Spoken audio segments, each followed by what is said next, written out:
juga akan bisa membuka mata kita lebih lebar melihat bahwasannya dunia ini luas. Yang paling penting dari belajar adalah menjadi rendah hati dan tidak menghakimi orang lain. Dengan belajar seperti itu, kita akan menjadi rendah hati dan tidak menghakimi orang lain, dan itu yang sangat dibutuhkan oleh masyarakat kita di Indonesia, khususnya di Aceh. Belajar nanti dan terus belajar, kita sadar bahwasanya yang kita miliki tidak pernah cukup dan kita tidak pernah sebaik itu.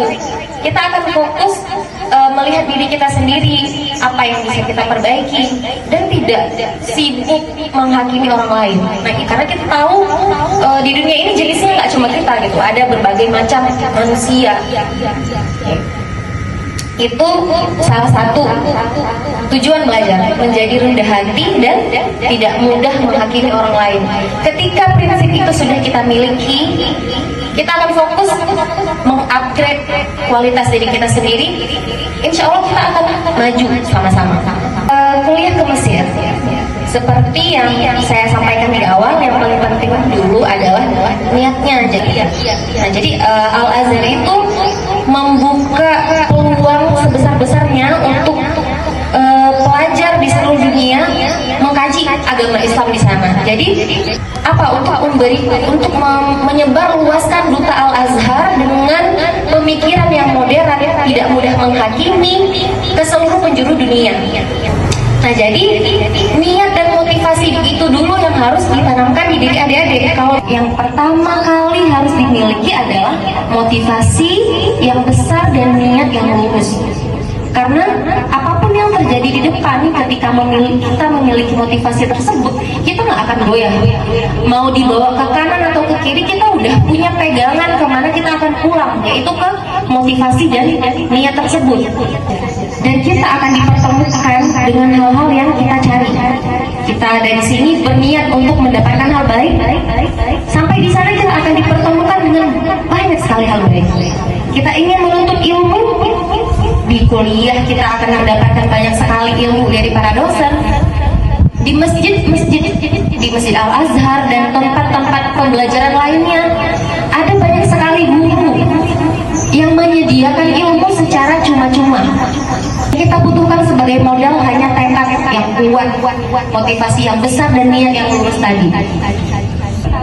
Kita ke sana mengorbankan banyak hal, mengorbankan waktu yang bisa kita habiskan di negeri kita sendiri.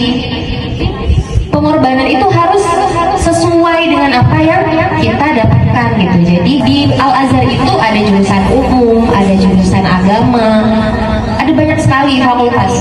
Tapi yang difasilitasi Al-Azhar dan tidak berbayar itu adalah jurusan Ad-Dirasat Al-Islamiyah, studi Islam. Mencakup di situ Lughah Arabiyah, bahasa Arab. Jadi belajar bahasa Arab tidak hanya nahwu saraf, kita belajar budaya Arab, sastra Arab dari zaman jahiliyah, zaman Islam, zaman Abbasiyah, juga sastra modern gitu. Nah, itu yang pertama, Lughah Arabiyah, bahasa Arab. Kemudian ada jurusan Asy-Syari'ah Al-Islamiyah. Ketiga ada Usuluddin.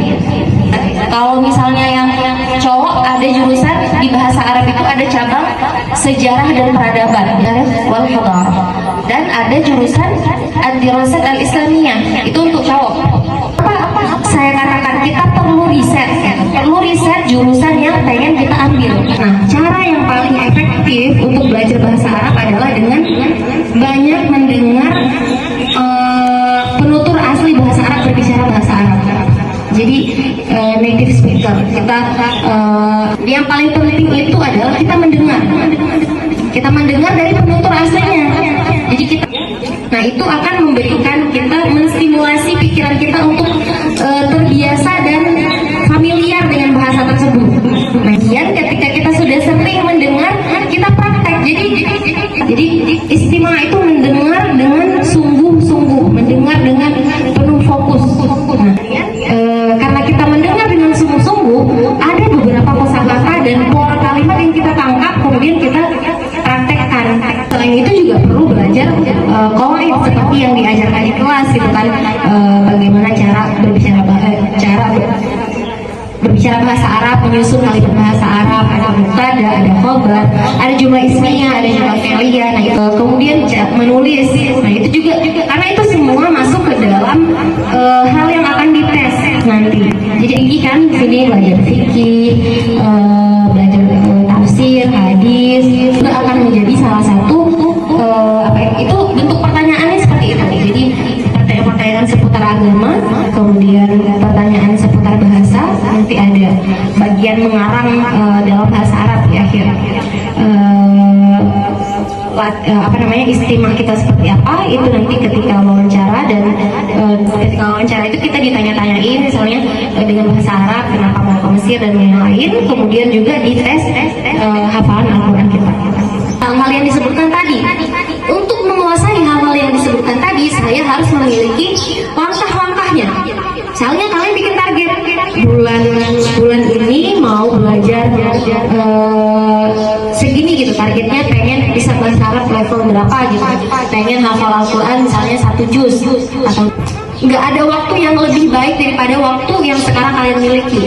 Jadi tidak ada waktu untuk main-main, karena dunia di luar penuh persaingan, dan yang berhasil adalah yang punya daya saing yang kuat, yang memiliki tekad dan ambisi yang kuat sejak dini.